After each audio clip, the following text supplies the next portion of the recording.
left. It is the Toyota turning point. It's when John Klingberg, who is suddenly sizzling, 4 points, 5 points in his last 3 games, and gets the goal here from Macklin Celebrini, which is always good news when Macklin Celebrini is on the score sheet.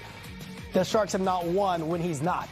Well, for John Klingberg, this is why Ryan Warsofsky has been sticking with him, knowing that he would come through with the big plays, because he's got a great shot. And since he's kind of come under fire, he's responded by putting up goals, putting up assists. This is a big moment tonight, and I think that's what people are going to remember, because John Klingberg, he's a high-quality player. He's coming back from big-time medical issues, that have hampered his ability to be the athlete he once was. But that shot is clearly still there, because that was an absolute beauty that sent this game into overtime. The fact they did it in Toronto, again, they did it in New York, to do it in these places when the whole hockey world is looking at you, that also shows a little bit more from this group. Big city, bright lights. The Sharks seem to perform at a higher level, or at least know how to rise to the moment. And that's what we saw again in this game. And that's what we talk about with great players in this league, whether it's Macklin Celebrini or a Sid Crosby or whoever you want to talk about in terms of a superstar. They have to rise up to that moment. And for Macklin Celebrini, many of whom are